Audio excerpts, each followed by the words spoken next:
여러분, 혹시 싱싱 다정한 내 친구 아기 자동차 싱싱이라는 노래 아시나요? 90년대의 어린 시절을 보내셨다면 지금 이 문장만 보고도 머릿속에서 멜로디가 자동 재생되셨을 겁니다.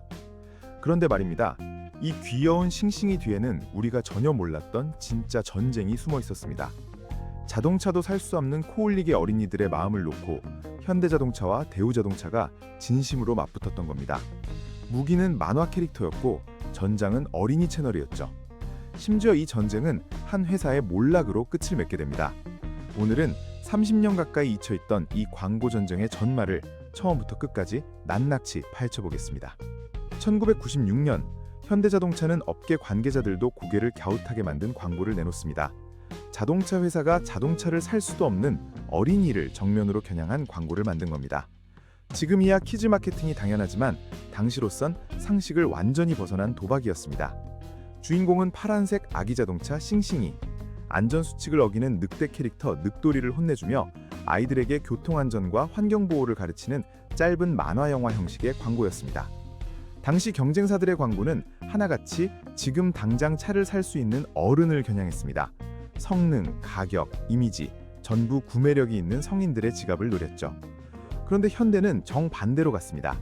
오늘 지갑을 열 수 없는 아이들에게 브랜드를 각인시켜서 그 아이가 자라 20살, 30살이 됐을 때 자연스럽게 현대차를 떠올리게 만들겠다는 무려 20, 30년을 내다본 초장기 전략이었습니다.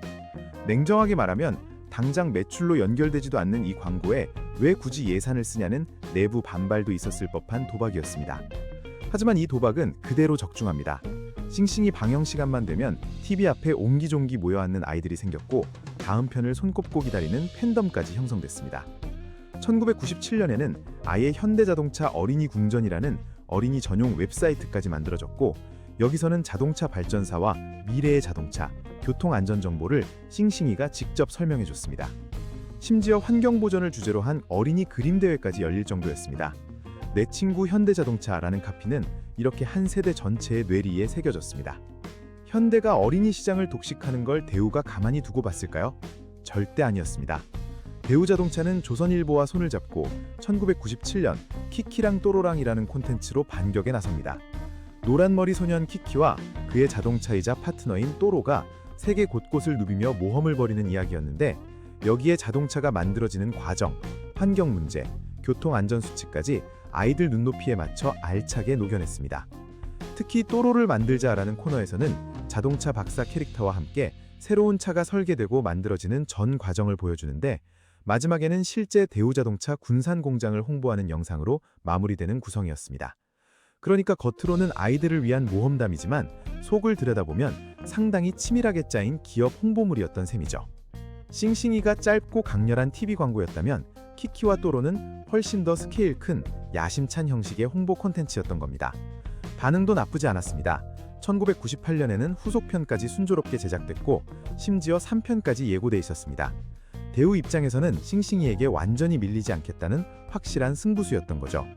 하지만 여기서 운명은 잔인하게 갈립니다. 1997년 말 대한민국을 통째로 뒤흔들었던 외환위기, 이른바 IMF 사태가 터집니다. 대우그룹 전체가 휘청이면서 자금줄이 마르기 시작했고 결국 예고돼 있던 3편 제작은 조용히 무산되고 맙니다. 아이들을 향한 대우의 마스코트 전쟁은 어느 날 갑자기 막을 맺게 됩니다. 여기서 한 가지 짚고 넘어갈 부분이 있습니다. 싱싱이와 키키또로, 이 두 콘텐츠의 근본적인 차이는 단순히 퀄리티나 인기의 문제가 아니었습니다. 진짜 차이는 지속성에 있었습니다. 대우의 키키와 또로는 처음부터 조선일보와의 협업 형태로 만들어진 한시적 프로젝트였고 3편이 예고돼 있었다는 것 자체가 애초에 시즌0 계획됐다는 뜻이었습니다. 반면 싱싱이는 1996년부터 2009년까지 간헐적이나마 명맥을 이어나갔습니다. 심지어 대우그룹이 사라진 뒤에도 현대는 싱싱이 대신 파워배틀 와츠카의 블루윌 같은 새로운 마스코트를 내세우면서 어린이 마케팅의 끈을 놓지 않았습니다. 즉 현대는 단순히 광고 하나를 잘 만든 게 아니라 어린이 마케팅이라는 카테고리 자체를 하나의 브랜드 자산으로 계속 관리해왔다는 겁니다. 이게 바로 30년 뒤에 싱싱이가 부활할 수 있었던 진짜 이유였습니다. 결국 이 전쟁의 승부는 광고 실력이나 기술력이 아니라 시대라는 훨씬 더 냉혹한 심판이 갈랐습니다. 2000년대 초 대우그룹은 결국 공중분해되며 역사 속으로 사라졌습니다.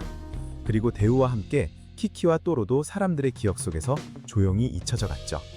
반면 싱싱이는 살아남았습니다. 2009년과 2014년 광고에도 잠깐씩 다시 얼굴을 비쳤습니다.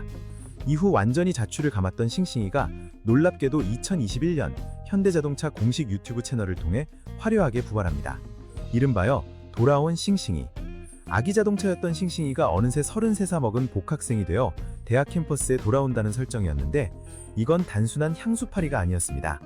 어릴 때 싱싱이를 보고 자란 그 세대가 이제는 진짜로 어른이 됐다는 사실을 재치 있는 유머로 정확히 짚어낸 겁니다. 90년대 감성을 정확히 저격한 굉장히 영리한 마케팅이었죠. 돌아온 싱싱이에는 또 다른 재미있는 포인트가 숨어 있습니다. 눈썰미가 좋은 시청자라면 테슬리라는 이름의 차량도 발견할 수 있습니다. 외형상 테슬라 모델 S를 떠올리게 하는 캐릭터인데 현대차가 공식적으로 이 캐릭터의 의미를 설명한 자료는 확인되지 않았습니다. 대신 확실한 건 이 시리즈가 과거와 현재의 요소를 굉장히 적극적으로 섞었다는 사실입니다. 현대차는 당시 제작 과정에서 타짜와 쇼미더머니, 심영짤 같은 패러디와 인터넷 밈을 활용하는 동시에 과거 싱싱이를 기억하는 세대를 위해 캔커피 광고나 2002년 월드컵에 대한민국 박수 같은 요소도 집어넣었다고 밝혔습니다. 그래서 결과적으로 돌아온 싱싱이는 과거 싱싱이를 기억하는 30, 40대와 싱싱이를 처음 접하는 20, 20대가 함께 즐길 수 있는 콘텐츠가 됐습니다. 실제 제작사도 기성세대부터 20, 20대까지 폭넓은 반영을 얻었다고 설명했고 시리즈 전체 조회수는 450만 회를 넘었습니다. 이게 중요한 이유는 싱싱이의 포지션 자체가 달라졌기 때문입니다. 과거의 싱싱이가 어린이를 위한 자동차 캐릭터였다면 2021년의 싱싱이는 그 시절 싱싱이를 기억하는 어른과 처음 만나는 젊은 세대가 함께 즐기는 캐릭터로 다시 태어났습니다. 현대차 역시 처음부터 MZ세대와 자동차에 관심이 적은 사람들에게 자사의 유튜브 채널을 알리고 세대를 뛰어넘는 캐릭터를 만들기 위해 싱싱이를 다시 불러냈다고 설명했습니다. 그리고 이런 캐릭터를 활용한 소통 전략은 지금도 이어지고 있습니다. 대표적인 사례가 현대차의 르르르입니다.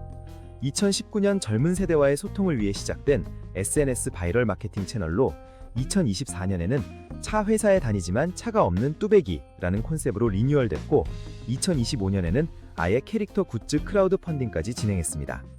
현대자동차 계열사에서도 이런 캐릭터 활용 사례는 계속 발견됩니다. 현대 위아에는 담비를 모티브로 한 공식 마스코트 도다미가 있고 어린이 환경 캠페인과 임직원용 굿즈 등에 활용되고 있습니다. 현대제철 역시 용강이라는 캐릭터를 자사 콘텐츠에 활용하고 있습니다. 돌이켜보면 이 마스코트 전쟁은 단순한 캐릭터 싸움만은 아니었습니다. 당장의 판매를 위한 광고 캐릭터로 끝낼 것인가, 아니면 어린 시절부터 브랜드에 대한 친숙함을 쌓아둘 것인가. 두 회사의 운명은 이후 완전히 달라졌지만 싱싱이는 2021년 다시 돌아와 과거의 팬과 새로운 세대에게 동시에 말을 걸었습니다. 결국 어린 시절의 기억을 선점했던 캐릭터가 수십 년 뒤에는 그 시절 아이들이 된 어른들에게 다시 말을 걸 수 있었던 셈이죠.